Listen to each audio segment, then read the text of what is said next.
Të nderuar shikues, mirë mbrëma. Ja ku jemi sot këtu në podcasti i Lirisë Okult për të vazhduar temën që filluam dje. Sigurisht ka dyshime të mëdha, siç e thash dhe në emisionin e parë në lidhje me Trumpin, nëse ai është një lojë dhe një shaka e globalistëve duke sjellë në një formë shprese për të çuar ujin përsëri ke rivendosja e madhe e tyre, apo Trump kërkon të fillojë një rivendosje nga ana e vet, ku pushteti të vi nga poshtë lart dhe jo nga lart poshtë, siç përpiqen globalistët e Davosit. Sigurisht që këto janë emisione për ata që kanë dhëmbë të forta dhe duan mish, jo për ata që duan lulla me qumësh, se shpesh herë bëjnë komente sepse nuk i kuptojnë të shkretët. Largohuni nga kjo faqe, ju them, dhe shkoni ke Qerosi dhe ke ndonjë tjetër vërdall, se ka plot për ata që duan biberon. Mirë, para se të fillojmë, dua t'i kujtoj të gjithë ata që e kanë të vështirë të ngrejnë gurin e Sizifit, ta provojnë dhe njerë mbasi kanë parë gjithë të emisione dhe më ndjekin vazhdimisht pa para, pa pagesë, përfitojnë nga mendimet që ne japim, por me azallak se e ngrejnë gurin e Sizifit e të bëjnë një subscribe që të shtohen të gjithë abonentët që dhe ne të kemi ato lehtësirat tona, të cilat shtohen me kalimin e rritjes së numrit, dhe njëkohësisht falenderojmë të gjithë ata që kanë bërë subscribe këto ditë mbas 10.000 abonentëve, dhe ju kujtojmë ndonjë komentuesi aty që thot pse se festove.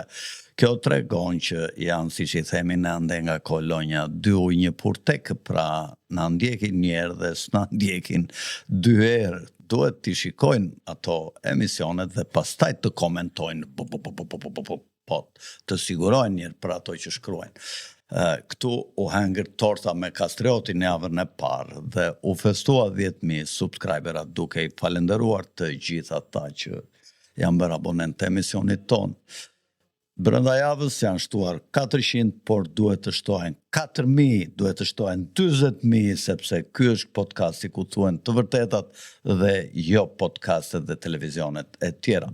Mirë, dua të falenderoj të gjithë ata që ndihmojnë duke dhënë ato reklamat e tyre këtu ke emisionit tonë dhe duke sponsorizuar podcastin ton, emra dhe cilëve dalin vazhdimisht në krahun tim dhe që ofrojnë mallra dhe shërbime të ndryshme, mjafton të googloni emrin e tyre dhe gjeni menjëherë mënyrën e kontaktit me ta për çdo gjë që ju dëshironi. Keni dhe një numër telefoni këtu ku mund të vazhdoni të na shkruani në mënyra të arsyeshme, dhe dua t'ju them që ata që shkruajnë për gjërat që ne konsiderojmë të paarsyeshme, ne nuk ju kthejmë përgjigje. Mirë, fillojmë me temën që sapo ju thash. I njoftoj dhe i paralajmëroj të gjithë ata që nuk ju punon mirë ka ploqja të mos rinë në ky podcast por të largohen. Vazhdojmë me këndvështrimin e atyre që e konsiderojnë presidentin Trump ashtu siç duket si një luftëtar të madh i cili kërkon të ndryshojë rregullat e lojës, ku deri tani prej disa shekush komandon një pakicë e ardhur qysh nga thellësitë e lashtësisë, duke shfrytëzuar me atë skemën që ka krijuar për të shfrytëzuar shumicën duke marrë në kontroll të gjitha aspektet e jetës ligjore, politike, ekonomike, tregtare, financiare, dhe duke i lënë njerëzit me një varfëri të tejskajshme të cilët presin në fund të javës apo të muajit të marrin të ardhurat për të mbajtur veten gjallë dhe me një shtresë të mesme që qysh pas pandemisë të vitit 2019 ka filluar të asgjësohet për t'i lënë njerëzit sipas formulës së Davosit, armiqve dhe sklavpronarëve që duan të bëhen të tillë akoma dhe më të fuqishëm për të kontrolluar shumicën në Davos, në World Economic Forum, e cila është një institucion zëdhënës i të gjitha planeve të Illuminatit. Në këtë këndvështrim që unë po e sjell Trumpin si pas shumë dashamirësve të Trumpit, po dhe shumë kritikave, dhe në emisionin e parë dhe në këtë emisionin e dytë, është këndvështrimi si pas të cilit Trumpi duket në realitet që është i tillë.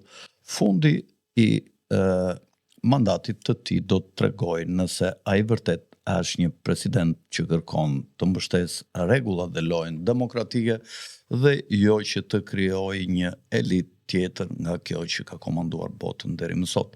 Mirë, vazhdojmë me atë që quhet autopen apo firmosja e urdhrave ekzekutive jo nga Bideni i ndërgjegjshëm, por nga një shkrim automatik që ka mësuar dhe imiton firmën e Joe Bidenit të vërtet, i cili, siç tha presidenti Trump, ka vdekur në vitin 2020.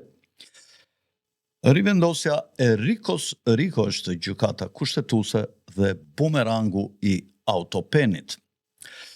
Një nga aspektet më të diskutueshme të presidencës së Bidenit ishte përdorimi në rritje i nënshkrimeve automatike, siç u thash, në urdhrat ekzekutiv gjatë epokës 2024 të demokratëve. Ndërsa kishte shumë dyshime mbi gjendjen mendore të presidentit Trump, ka dyshime se shumë urdhra janë nënshkruar pa djenin ose pëlqimin e tij dhe me atë që quhet shkrim automatik. Sipas statuteve të Rikos, që është shakti për organizatat e ndikuara nga korrupsioni i rebelëve, çdo veprim ekzekutiv i ndërmarrë si pjesë e një komploti kriminal ose i përdorur për të fshehur një të tillë rivendos afatin e parashkrimit. Është një njeri i caktuar që është Ed Martin, që është marrë me këtë çështje në Shtëpinë e Bardhë me autopenin. Ai ka diskutuar publikisht hetimet e tij mbi përdorimin e nënshkrimeve automatike për urdhra ekzekutiv dhe falje gjatë administratës Biden. Në një intervistë të kohëve të fundit, Martin i tha gazetarit të Two-Way Sonte, Mark Halper quhet ai, i tha se pata në zyrën time një informator para 10 ditëve, informator dhe një demokrat i lartë, shumë i lartë, që thoshte, shikoni, ishin këta 3 persona që kontrollonin aksesin dhe fitonin para nga këto firma të Bidenit, nga këto firma autopen, automatike. Disa nga anëtarët e stafit të lartë të Bidenit janë tani në hetim me dyert të mbyllura për këtë çështje.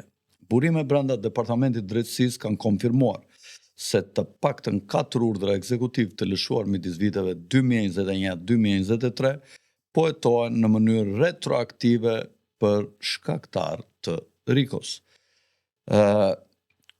Kritikat dhe rreziqet ligjore që paraqiten për këtë. Organizatat e drejtave civile si Human Rights Watch kanë ngritur, por edhe të tjera si ajo që ka akronimin ACLU, mjafton ty në Google dhe ta shikoni, kanë ngritur shqetësime në lidhje me mjedisin ligjor të Trumpit. Kritikët argumentojnë se natyra agresive e urdhrit ekzekutiv 1451 EO mund të kufizojë dejnë në përpjekjet legjitime të administratës të Trumpit.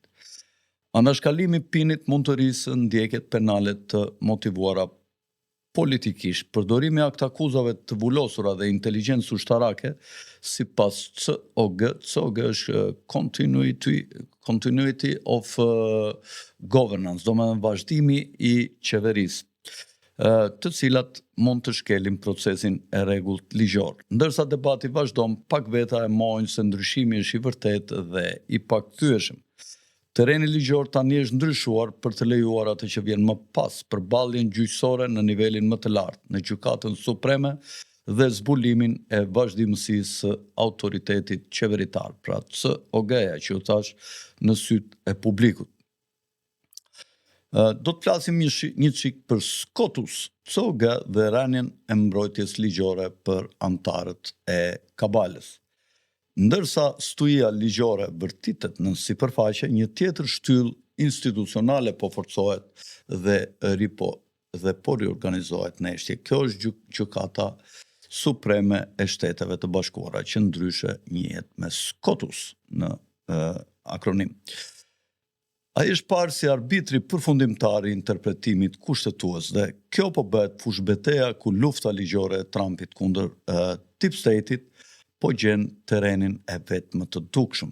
Ndryshimi nuk është vetëm në jurisprudencë, është edhe strukturor, është strategjik dhe i sinkronizuar me aktivizimin e heshtur të protokolleve të vazhdimësisë së qeverisë COG, që kanë qenë në veprim që nga marsi i 2020 me urdhrin e Trumpit EO 13912. SCOTUS-i është një mburoj e kushtetutës. Emërimet gjyqësore të Trump nga viti 2017 dhe në vitin 2020 përgatitën terrenin për atë që po ndodh tani. Me një shumicë të fortë konservatore 6-3, Gjykata Supreme ka shfuqizuar në mënyrë delikate dhe metodike kornizat ligjore që dikur mundsonin tejkalimin burokratik dhe mbulimin e fshehtë të sjelljes së keqe federale nga Deep State-i. Rastet kryesore të vitit 2025 që mund ta ilustrojnë këtë përfshin vendimi në lidhje me çështjen e venezuelanëve. Në maj 2025, SCOTUS mbajti anën e administratës Trump duke i lejuar Departamentit të Sigurisë Kombëtare që t'i jepte fund statusit të mbrojtur të përkohshëm për mbi 350.000 shtetas nga Venezuela. Kritikët e kanë cilësuar këtë vendim si mizor. Mbështetësit e kanë përmendur atë si një kthim në diskrecionin e ligjshëm ekzekutiv. Riinterpretimi i ligjit për armiqtë e huaj, pika e dytë. Gjykata bllokoi përdorimin nga administrata të ligjit për armiqtë e huaj të vitit 1798 për deportime masive, duke deklaruar se ndërsa siguria kombëtare ka rëndësi, mbrojtjet kushtetuese individuale duhet të ruhen. Pika 3. Sfida e shtetësisë sipas të drejtës së lindjes, që nga maj 2025 SCOTUS, pra Gjykata Supreme, po shqyrton ligjshmërinë e kufizimit shtetësisë automatike për fëmijët e lindur nga emigrantë të palishëm. Rasti mund të riformësoj interpretimet moderne të amendamentit të 14. Këto raste që unë ju përmenda tregojnë që i kisha përzgjedhur, tregojnë një gjyqësor që nuk po e pengon me reformën, por po e ndihmon atë, po e mundëson me kujdes, ndonjëherë edhe me pak ngurim, por padyshim me rigorozitet kushtetues. Do të flasim një çik për COG-n, ose vazhdimin e qeverisjes. Ndërsa vëmendja e publikut është përqendruar te vendimet e Gjykatës Supreme, pak veta e kuptojnë se kuadri ligjor që fuqizon reformat e Trump nuk buron nga gjyqësori, ai rrjedh nga COG, pra nga kontinuiteti, vazhdimësia e qeverisjes. Vazhdimësia e saj u aktivizua në eshtje në vitin 2020 nëpërmjet urdhrit ekzekutiv 13912 dhe nuk është çaktivizuar më kurrë. Përdorimi i gardës kombëtare nga Trump, sipas urdhrave të titullit 10, i shoqëruar me dokumentat presidenciale të veprimit të emergjencës, ka lejuar paditët e vulosura do të menaxhohen përmes kanaleve ushtarake. 2. Mbikëqyrja emergjente e keqpërdorimit të materialeve të klasifikuara. 3. Inteligjenca ushtarake vepron mbi agjësitë tradicionale federale hetimore, si FBI dhe DOJ. Kombinimi i vendimeve të Gjykatës së Lartë dhe zbatimit në hije të COG krijon një kontroll ligjor rreth rrjeteve të shtetit të thellë. Njëra palë kufizon shtrirjen e tepërt të burokracisë dhe pala tjetër synon drejt për drejt të godas korrupsionin apo fshehjen e tij. Do të flasim një çik për dobësimin apo shpërbërjen e imunitetit gjyqtarëve federal dhe për ligjvendësit, gjë që ka ndodhur mbas ardhjes së Trumpit të dytë. Ka një kthes të paimagjinueshme më parë pasi Departamenti i Drejtësisë i Trump është fuqizuar nga Pondi, si që u theksova në emisionin e mparshëm, prokurorja e përgjithshme apo ministre e drejtësisë dhe prokurorët e mbështetur nga COG, nga Continuity of Governance. Dhe ka nisur pa ditë të vullosura kundër disa gjyqtarëve në detyrë. 2 prej tyre u larguan nga detyrat aktive nëpërmjet bordeve të brendshme të disiplinës gjyqësore në pretekstet e klasifikuara. Ky veprim është pak delikat, por në fakt është sismik që do ta trondisë nivelin e drejtësisë të gjykimit në Shtetet e Bashkuara. Imuniteti gjyqësor pra po gryhet aty ku vërtetohet konspiracioni politik kriminal, përmbysja e drejt për drejt e doktrinës nëpërmjet përmbysjes drejt për drejt të doktrinës që dikur i bënte gjyqtarët federal praktikisht të paprekshëm. Sot ata nuk janë më të tillë. Kritikët e kësaj rruge që po ndjek Trump paralajmërojnë një tejkalim në autoritarizëm, mundësinë për kalim në autoritarizëm. Ka studiues të ndryshëm ligjor, siç ajo që kemi përzgjedhur ne nga qendra Brennan dhe ajo me qendra ACLU në Shqip, akronimi, të cilat kanë ngritur alarmin se vazhdimi i qeverisjes COG po përdoret për të anashkaluar kontrollet dhe balancat mes pushteteve. Ata kanë 2 shqetësime kryesore të shpallura prej tyre. 3, më fal. Mekanizmat e vazhdimit të qeverisjes janë të klasifikuar, pra të pashpallura në publik dhe u mungon transparenca civile. 2. Përdorimi i inteligjencës ushtarake në hetimet e brendshme mund të shkel atë që quhet posse comitatus. Pika e tretë është se SCOTUS po shihet, pra gjykata supreme kushtetuese po shihet si e bindur ndaj politikës dhe jo e pavarur dhe e bindur ndaj ligjeve. Skena në fakt tani është gati. Shteti i thellë nuk gëzon më mbrojtje ligjore përmes vonesave që sillnin gjykatat dhe mosgjidhjes prej tyre të çështjeve të ndryshme delikate për qeverisjen, shkarkimit ose mbrojtjes institucionale. Rënia përfundimtare e kontrollit kulturor dhe manipulimit të narrativës publike është ajo që do të vijë më pas. Ka një kolaps kulturor, media, muzika dhe fundi i asaj që quhet prodhimi i pëlqimit.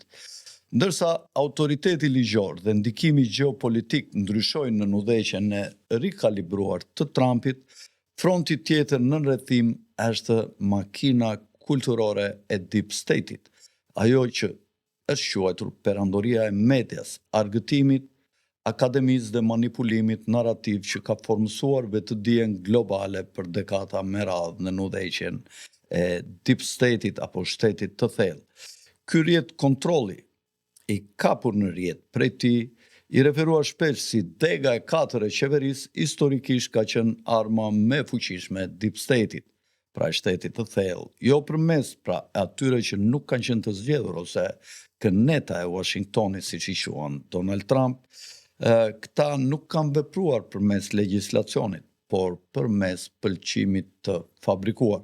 Tani ajo armë është duke ju kthyer kundra me sa duket.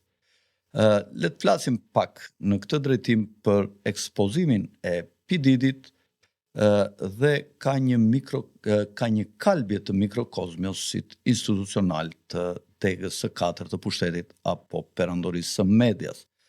Rënia e prestigjit të P. Diddyt apo Sin Diddy Combsit në vitin 2025 nuk ishte një skandal i izoluar. Ajo ishte thjesht një hyrje në një sistem të tërë pushteti, mbrojtje të perversitetit që ka prodhuar deep state-i në fushën e medias.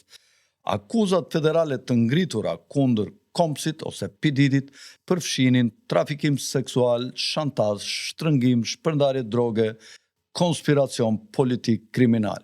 Mbi 12 dëshmimtarësh kanë dëshmuar tashmë për festat e çmendura, për video shantazhet dhe kontaktet e lidhura me CIA të P. Diddyt. Pronat në Los Angeles dhe Miami në fakt u bastisën në mars dhe prill 2025 dhe aty u zbulua se kishte armë zjarri me numra serial të fshirë, kishte depozitat të fshehta fentanili dhe MDMA, këta nuk e di se çfarë është, se nuk e kam parë, them të vërtetën, duhet jetë në një lloj droge. Pamje nga kamerat e sigurisë të figurave politike të profilit të lartë në evente të fshehta që realizonte P. Diddy për kompromentim. Ishe dashura e tij dhe artistja muzikës pop Casey Ventura, e cila bëri akuzën e parë ndaj P. Diddyt për përdorim dhune.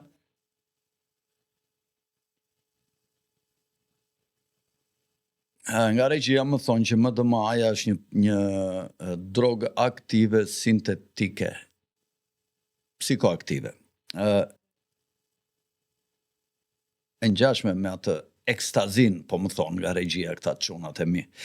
Ishe dashura dhe artistja e P. Diddyt Casey Ventura detajoi një dekadë abuzimi dhe marrëdhënies seksuale me detyrim që përfshinin elitat politike dhe elitat e korporatave të Shteteve të Bashkuara. Gjyqi ndaj tij, i cili është ende duke vazhduar që nga maji i vitit 2025, ka filluar të implikojë agjenci të ndryshme që merreshin me promovimin e talenteve, drejtuesit e shtëpive diskografike, por dhe oficerë të inteligjencës në pension, të cilët bënin mbulimet e krimeve të P. Diddyt. Implikimet në fakt kanë arritur deri tek Jeffrey Epstein, përpara në Hollywood dhe anash në çdo industri të ndërtuar mbi bashkëpunimin e heshtur. Do të flasim, të vazhdojmë tashi përsëri me rënien e trustit të medias së trashëguar. Në ndikimin e elitave ekonomike në të dyja partitë kryesore politike, është deklaruar se janë dominuar nga një agendë neoliberale. Vazhdimisht është deklaruar kjo prej Trumpit, me korporatat dhe Wall Streetin më të shqetësuar për marrëveshjet tregtare globale sesa për ndërtimin e qyteteve amerikane dhe edukimin e rregull dhe me moral të fëmijëve amerikanë. Një autor që quhet Chris Hayes në librin e tij Muzgu i elitave ka thënë se qasja e gazetarëve të elitat mund të çojë në kapje njohëse ku zhytja e vazhdueshme në qarqe të elitës mund të gryejë pavarësinë dhe objektivitetin e gazetarisë.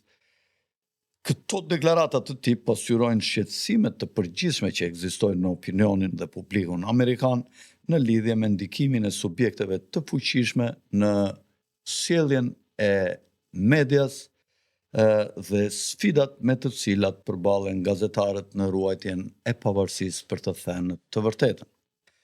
Trump prekosh në fakt e ka quajtur shtypin armikun e popullit, por tani duket se pjesë të medias po largohen, jo për shkak të besnikërisë, por sepse ata e shohin se sistemi ku ata ishin bashkëpunëtor është duke u shëmbur.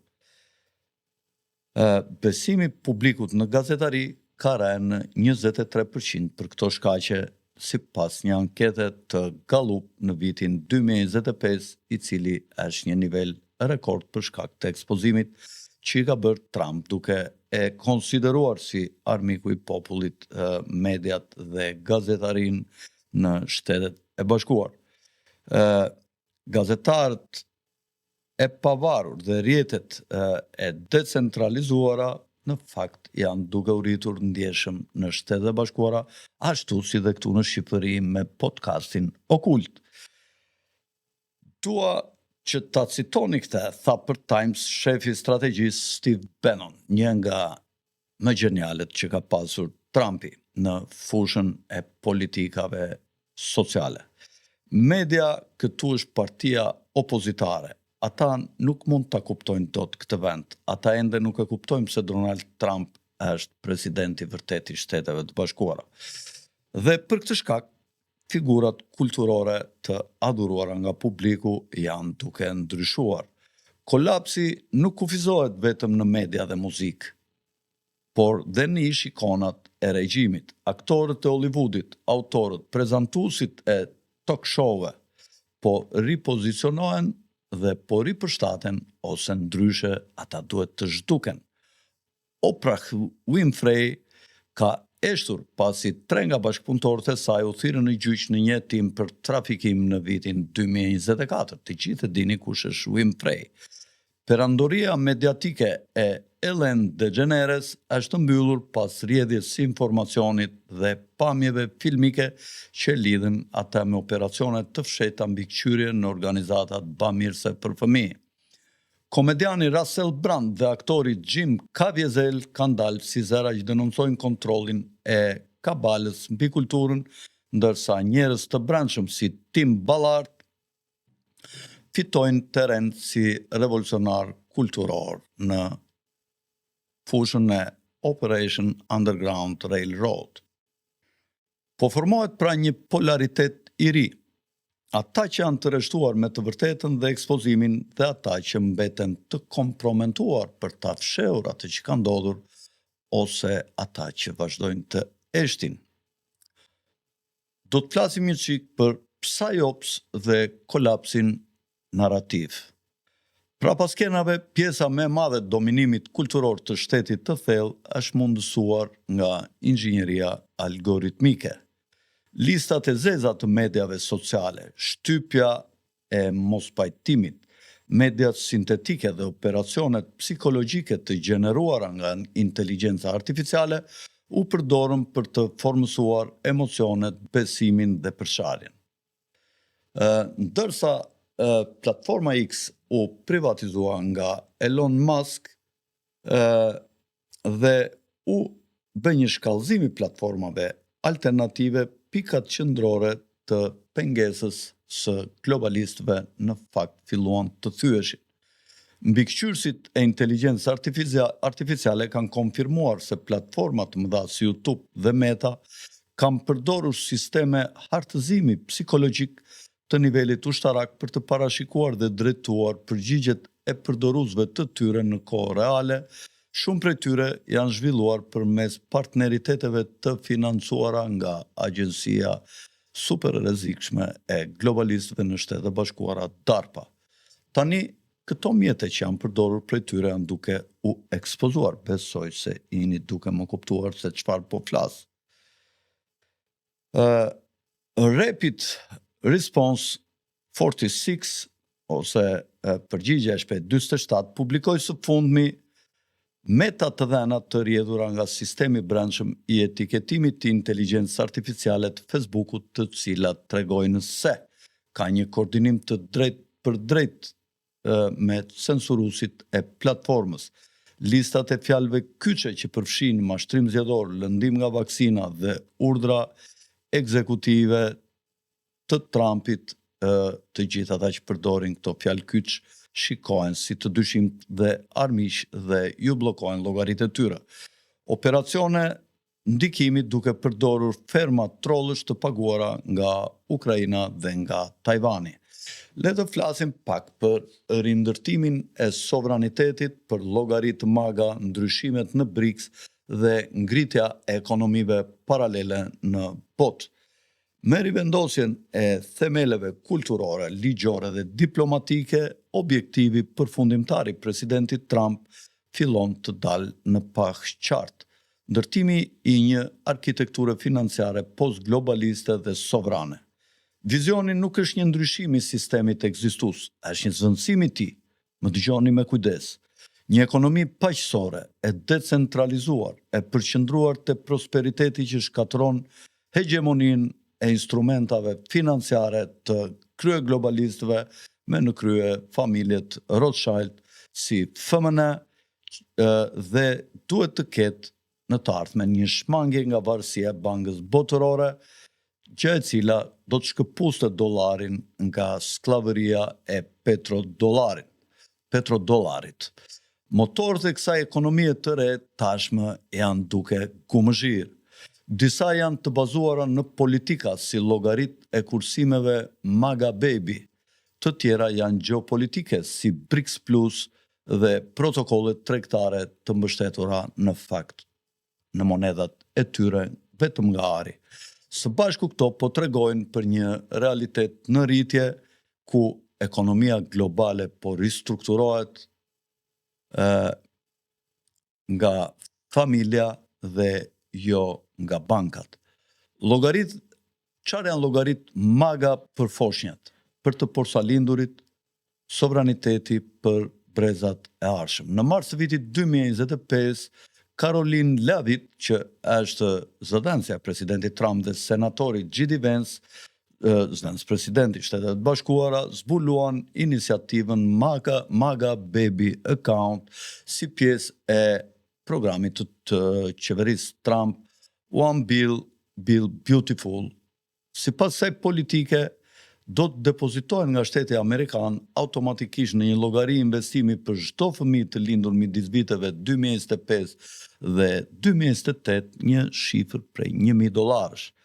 Familjet mund të kontribuojnë deri në $5.000 në vit dhe këto nuk do të kenë taksa. Fondet mund të përdoren për arsim, pronësi, për të blerë shtëpi ose për sipërmarrje pasi të kalojnë moshën 18 vjeç. Por të gjitha këto lehtësitë do të jenë deri në moshën 30 vjeç. Sekretarja e shtypit e shtëpisë së bardhë, pra Caroline Leavitt, më 19 maj 2025 theksoi një dispozit pro familjes në One Bill Beautiful të presidentit Trump, duke futur llogarit e kursimit MAGA për të porsalindurit, duke shpjeguar. Në thelb është një 401.000 për një foshnjë të porsalindur. Nuk e kuptoj se çfarë do të thotë me këtë, por e mora fjalinë në mënyrë literale. Të afërmit e një fëmije, prindrit e tyre mund të kontribuojnë deri në $5.000 në vit pas taksave në atë llogari. Projektligji përfshin gjithashtu kredit të zgjeruara tatimore për fëmijët, shfuqizimin e përhershëm të taksave mbi orët shtesë të punës dhe mbi bakshishet, si dhe një zbritje 10 fish për donacionet për bizneset amerikane, të cilat janë në pronësi të familjeve amerikane. Ka pasur dhe kritika ndaj këtyre politikave të presidentit Trump, sigurisht që vijnë nga neoliberalët, siç është William Galé, i cili është një bashkëpunëtor i lartë në Institutin Brookings, i cili komentoi mbi llogarinë e kursimeve MAGA në një analizë të majit 2025, duke deklaruar ne përzgjodhëm këta kritikët, midis cilave ky na duk më interesant. Depozita fillestare për $1.000 e llogarive MAGA është një hap drejt inkurajimit të kursimeve, por pa kontribute të synuara drejt të ardhurave ose pa patur një akses më të gjerë. Kjo do të rrezikonte dhe do të përkeqësonte pabarazinë në pasuri, duke përfituar kryesisht familjet që janë tashmë të pozicionuara për të lindur apo për të investuar. Do të flasim një çik për temën më të rëndësishme të sotme në temën. Fundi i epokës së rezervës federale, pra të Fedit, fundi i Fedit, lëvizjet në hije dhe tendencat për sovranizëm nga ana e presidentit Trump.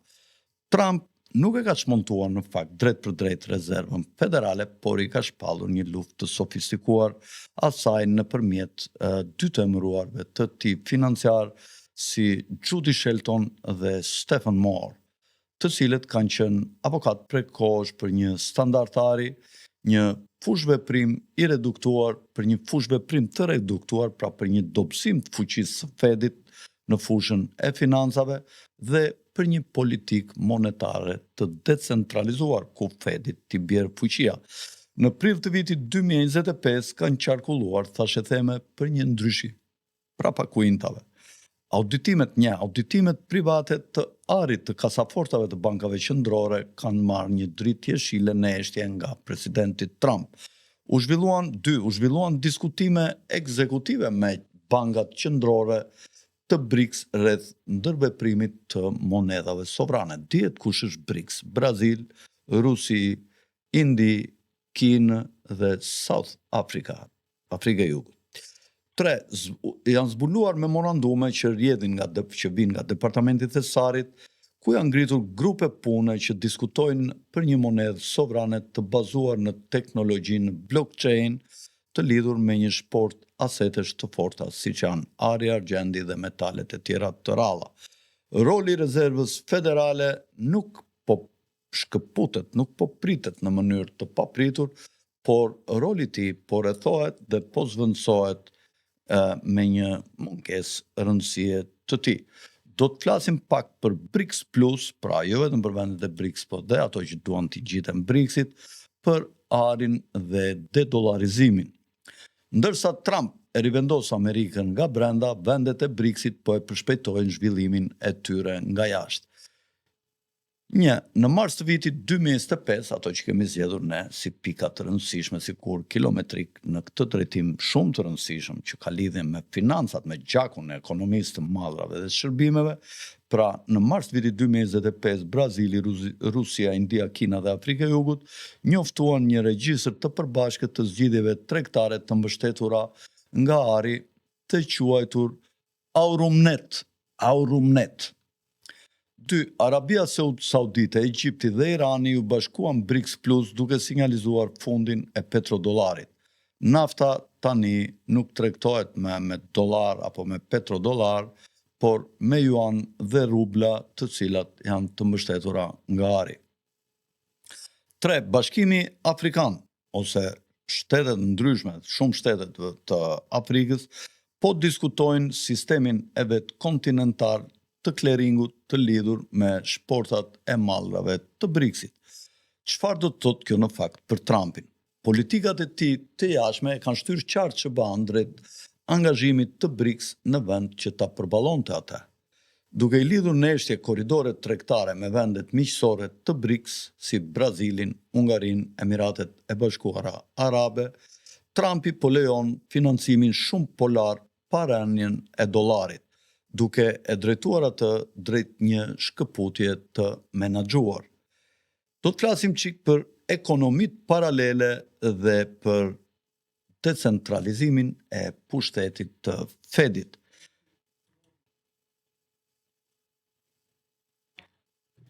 Nga integrimi i Bitcoin në El Salvador të rezervat shtetërore të arit në Teksas, një ekonomi paralele e decentralizuar po rritet edhe brenda kufive të SBA-s.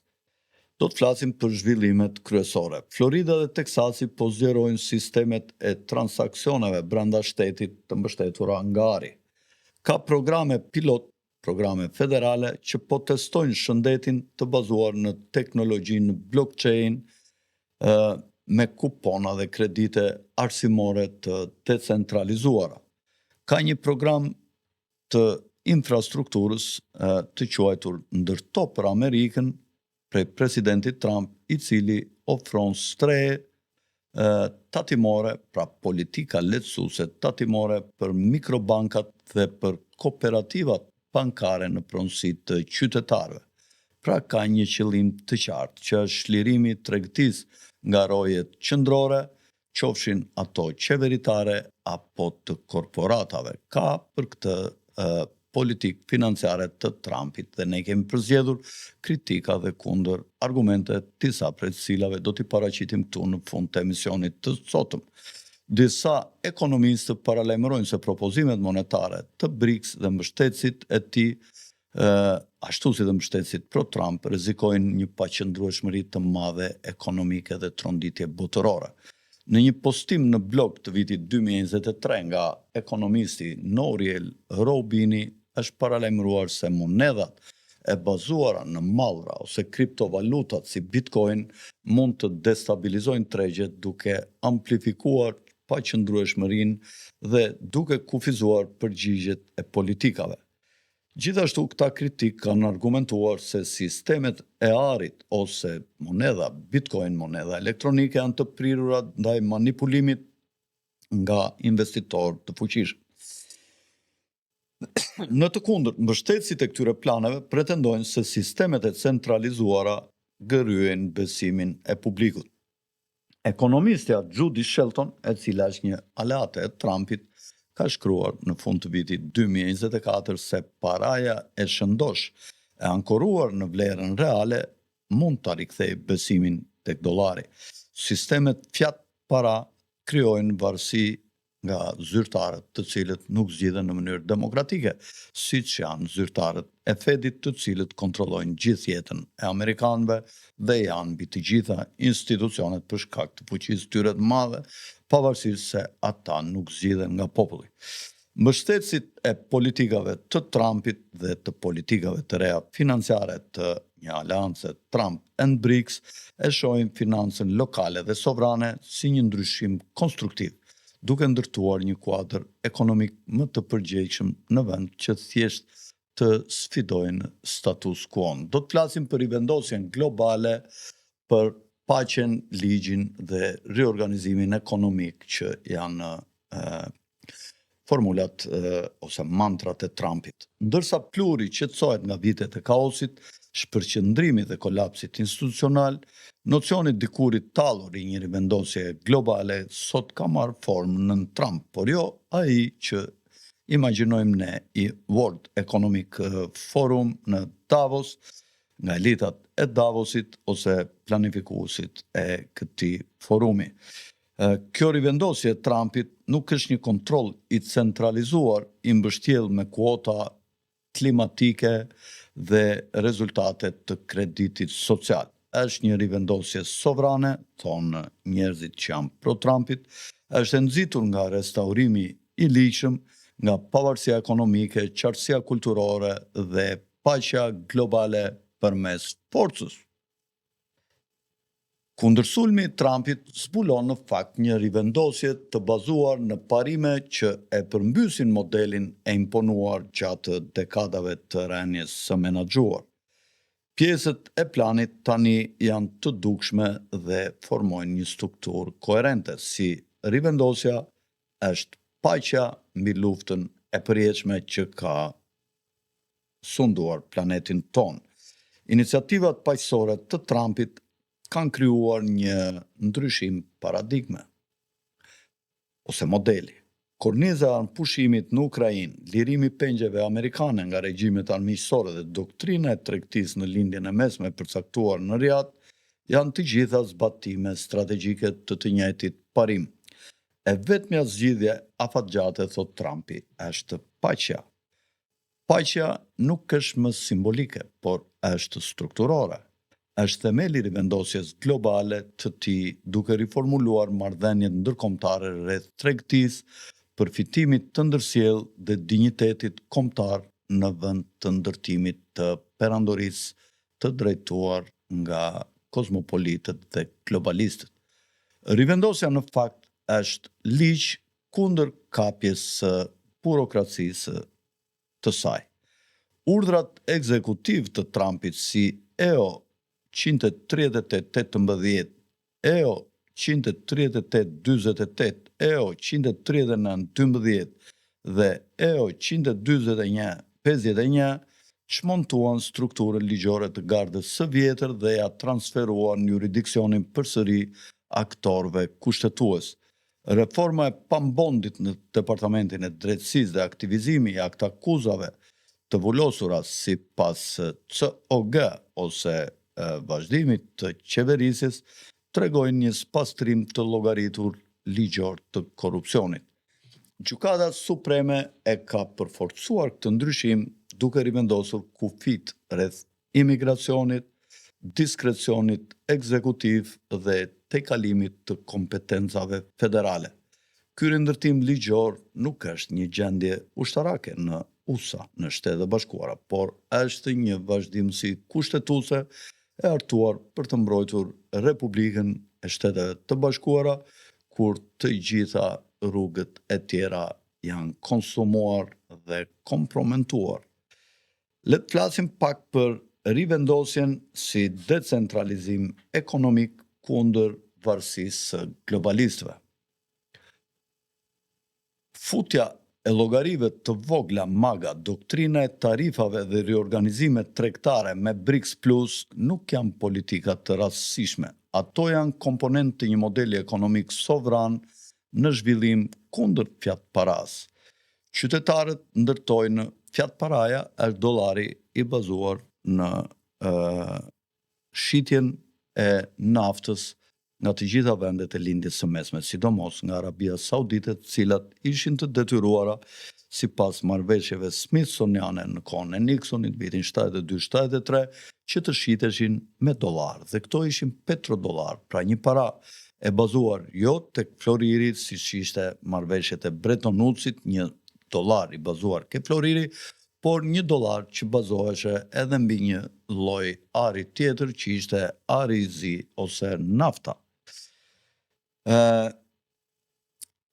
Qytetarët pra ndërtojnë pasuri brezash përmes mbështetjes së fortë të llogarive të tyre financiare dhe nga shteti.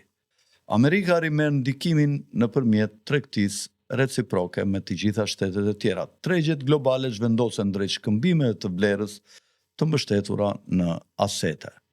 Kjo rivendosje në fakt nuk është vetëm për Shtetet e Bashkuara, por ajo po përcakton tonin që financat ndërkombëtare të kalojnë në larg centralizimit dhe drejt paritetit apo barazisë sovrane. Rivendosja Trump është kultura e ripërshtatur me të vërtetën. Ekspozimi i manipulimit mediatik i personazheve të famshëm të lidhur me inteligjencën apo shërbimet sekrete dhe i luftës psikologjike ka shkatëruar iluzionin e pëlqimit nga njerëzit, nga turmat. Me rritjen e gazetarisë së pavarur dhe besimin në mediat tradicionale në nivelet më të ulta historike, monopoli i informacionit ka marrë fund. Lufta narrative i ka lënë vendin sovranitetit. Njerëzit po ngrejnë shumë pikë pyetje. Ata po kujtojnë çfarë ka kaluar dhe ata po korrigjojnë të ardhmen e tyre. Çfarë nuk është rivendosja globale? Nuk është një projekt i inxhinierisë sociale i udhëhequr nga World Economic Forum ose nga Forumi Ekonomik Botëror i Davosit. Nuk është një sistem skllavërimi i ID-ve digjitale. Nuk bëhet fjalë për zvendësimin e një grupi mjeshtrash me një tjetër. Kjo rivendosje alla Trump është antiteza e kontrollit nga lart poshtë, siç u thash më parë, është një kthim te pushteti nga poshtë lart, pra pushteti buron nga populli për popullin dhe është me popullin. Është i përqendruar te qytetari, i rrënjosur te familja dhe i harmonizuar dhe me ligjin. Çfarë do të vijë më pas? Do të kalojmë nga tranzicionin, epoka në cilën ndodhemi sot, drejt një rilindje në qoftë se është kështu siç shikohet projekti i Trumpit dhe në qoftë se ky plan i tij do të vazhdojë të realizohet. Rivendosja tashmë nuk është e plot, por pika e kthesës, mendojnë njerëzit pro Trumpit, ka filluar të kapërcehet. Ndërsa institucionet shemben ose rindërtohen sipas rregullave të reja, qytetarët dhe kombet përballen me një zgjedhje. Ose ndërtoni sisteme paralele të rrënjosura në sovranitet, ose qëndroni të varur nga strukturat e vjetra. E ardhmja u përket atyre që kërkojnë të decentralizohen, të çmitizojnë figurat e vjetra dhe të shkëputen nga sistemet e kalbura të kapura. Ky nuk është fundi, është fillimi i diçkaje të ndërtuar për të zgjatur pafund të presidentit Trump.